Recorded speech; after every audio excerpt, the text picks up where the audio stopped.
I dag skal vi lave frikadeller. Til frikadeller, der skal vi bruge 500 gram svine- og kalvekød, eller også bare svinekød. Det kan vi også bruge. Så skal vi bruge et lille løg, som vi skal have hakket, og vi skal bruge et æg, og vi skal bruge 1 deciliter mælk. Vi skal bruge en teskefuld salt, og så skal vi bruge lidt peber og 2 spiseskefulde mel. Og så skal vi bruge noget olie eller margarine til stegning. Her har vi brugt margarine, men man kan lige så nemt bruge olie. Og det var altså deciliter, teske målebæger, spiseskefuld målebæger.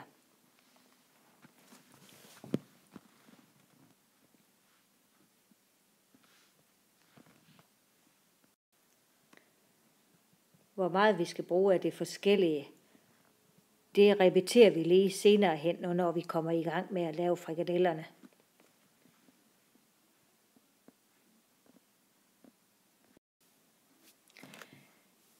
Når vi skal lave frikadeller, så skal vi bruge nogle forskellige ting. Blandt andet skal vi bruge en skål til at røre farsen sammen i, og en grydeske til at røre i farsen. Endvidere skal vi bruge en pande, som vi ser her. Og vi skal bruge et decilitermål. Det her decilitermål, det kan måle en hel deciliter eller en halv deciliter. En halv deciliter, det er til den røde kant. Og ligeledes skal vi bruge en, der måler en teskefuld. Og her kan vi også måle en halv teskefuld op.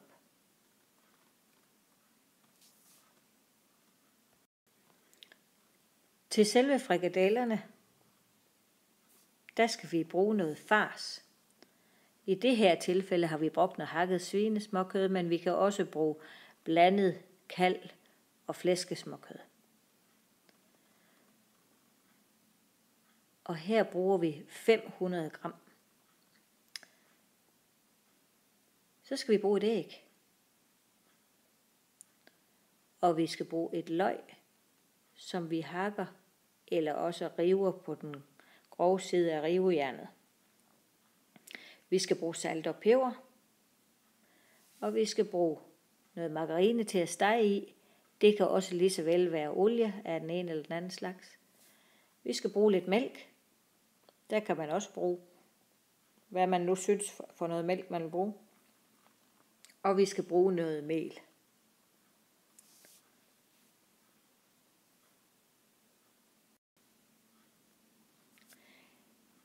Vi starter med at hakke løget fint, eller vi kan vælge at rive det på rivejernet.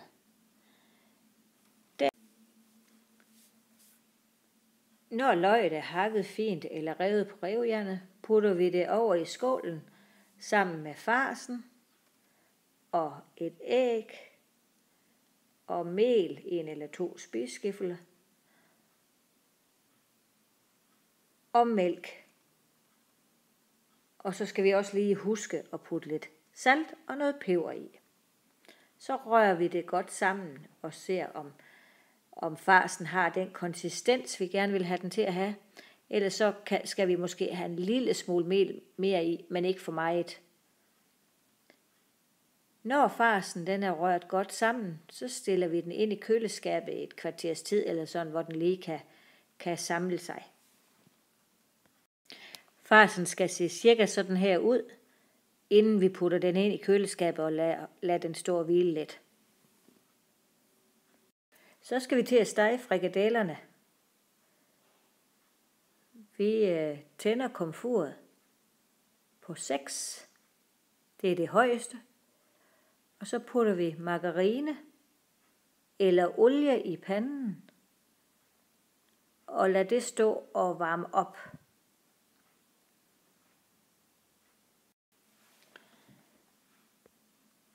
Så skal vi til at stege vores frikadeller. Vi tager farsen ud af køleskabet, og vi begynder at forme vores frikadeller og lægger dem på panden. Her skal vi jo huske at vende dem ind imellem, så de ikke bliver for sort på nogle af siderne. Og samtidig kan vi godt skrue ned på 3, sådan, til de ikke bliver for mørke. Nu her, når man starter med at forme frikadellerne, så hvis man skal have kartofler til, så er det nu, man skal sætte dem over og koge. Fordi så vil de være færdige nogenlunde samtidig med, at frikadellerne er færdige. Og gulerødder kan man også, men det kan man måske vente lidt med at sætte over, sådan til de stadigvæk bliver en lille smule sprøde, når frikadellerne er færdige. Men nu er det i hvert fald frikadellerne, vi koncentrerer os om.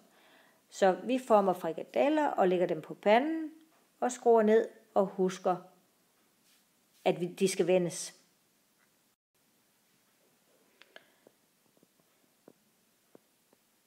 Her ser vi frikadellerne, hvor der er nogen, der er blevet vendt, og andre ikke er.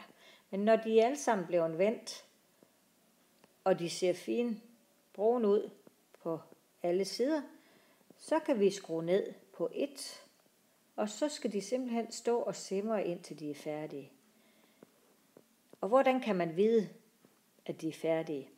Jo, man kan for eksempel tage en af dem af panden, og så lige prøve at skære den igennem med en kniv, og så se, om den er fin indeni.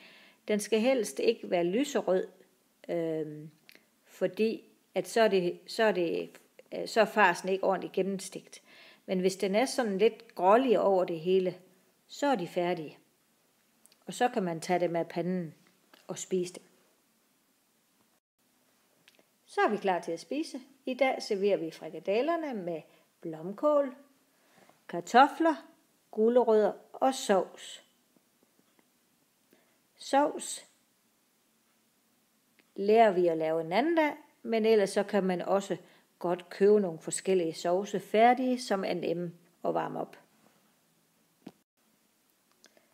Man kunne også have valgt at sige, jamen vi vil bare bruge frikadellerne sammen med et stykke rugbrød med smør til, eller sammen med noget salat eller noget pasta.